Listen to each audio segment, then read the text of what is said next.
অনেক দিন ধরেই ভাবছিলাম যে একটু ফিশ ফ্রাই করব রাতের ডিনারের জন্য, তার হয়ে উঠছিল না। অনেক দিন ধরেই ফ্রিজে আমি ডোরি ফিশ কিনে রেখে দিয়েছিলাম, কিন্তু সেটাই আর বানানোই হচ্ছিল না। তাই ভাবলাম আজকে বানিয়ে ফেলি।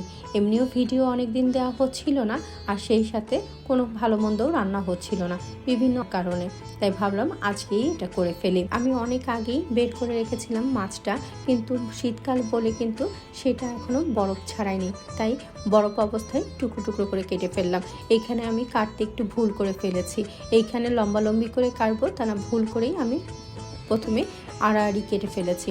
আমার ছোট ছেলে বলল যে আম্মু তুমি তো ভুল করে কেটেছো, রেস্টুরেন্টের মতো কাটলে ভালো হতো। যাই হোক, কী আর করা। আর মাছটাতে প্রথমে লেবুর রস দিয়ে আমি মাখিয়ে ভালো করে ধুয়ে নিয়েছি। তারপরে গার্লিক পাউডার আর জিঞ্জার পাউডার, তারপর গোলমরিচের গুঁড়ো আর লেবুর রস দিয়ে আর একটু সামান্য লবণ দিয়ে মাখিয়ে নিয়েছি। এইখানে ব্যাটারের জন্য যেটা করেছি, 1 কাপ ময়দা আর 1 কাপ কর্নফ্লাওয়ার সমপরিমাণ দিয়ে নিয়েছি। আর এর মধ্যে একটু পাপরিকা দিয়েছি, গোলমরিচের গুঁড়ো, লবণ। আর এইটা আমি যেটা ব্যবহার করেছি সেটা হচ্ছে স্প্রাইট, যেটা সোডা ব্যবহার করার কথা। রেস্টুরেন্ট তো সাধারণত সোডা ব্যবহার হয়, তো কিন্তু আমি তো সোডা ব্যবহার করছি না, তার পরিবর্তে আমি এইখানে স্প্রাইট ব্যবহার করেছি।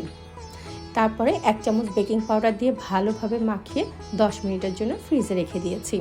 বিদেশে তো এই সমস্ত মাছগুলোতে কোনো ম্যারিনেশন করে না, যা এমনিই রেখে দেয়। তাই আমি ভাবলাম যে না, একটু গার্লিক পাউডার দিয়ে রেখে দিই। আর দুটোই সময় নিয়েছি, সেজন্য এর মধ্যে আমি একটু ফ্রেঞ্চ ফ্রাইয়ের জন্য আলুও কেটে নিয়ে পানির মধ্যে ভিজিয়ে রেখেছি।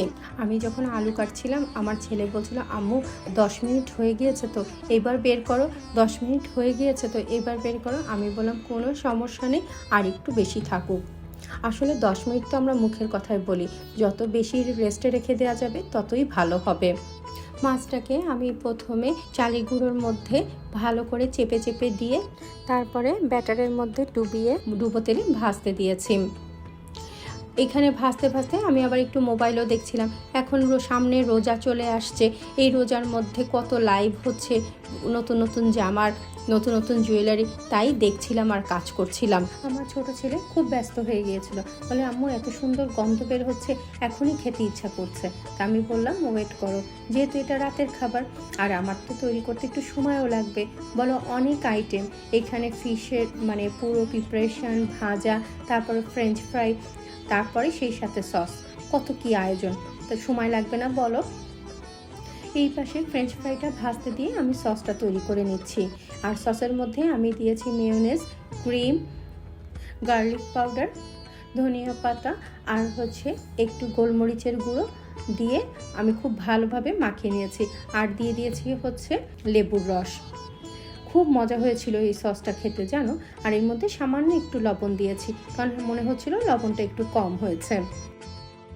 একেবারে ফিশ অ্যান্ড কোর মতো আমি পুরো ফিশটাই এইভাবে রেডি করেছি। ফ্রেঞ্চ ফ্রাই, ডোরি ফিশ আর সস। ফিশ অ্যান্ড কোতে যা যা প্ল্যাটারে দেয় সেটাই সব দিয়েছি। আমার হাজব্যান্ড তো দেখে বলল যে আর কোনো রেস্টুরেন্টে যেতে হবে না, বাসায় একেবারে পুরো রেস্টুরেন্টের ভাইব চলে এসেছে। সামনে যেহেতু রমজান চলে আসছে, তোমরা চাইলে কিন্তু রমজানের ইফতারিতেও এই মেনুটা রেখে দিতে পারো। এই ফিশ ফ্রাইটা কী যে মজা হয়েছিল, তোমরা যদি এই রেসিপিতে হুবহু যদি করো তাহলে দেখবে একেবারে রেস্টুরেন্ট স্টাইলে তোমাদের ফিশ ফ্রাই হয়ে গিয়েছে। আজকে এতটুকুই। সবাই ভালো থেকো, সুস্থ থেকো আর নিজের প্রতি খেয়াল রেখো।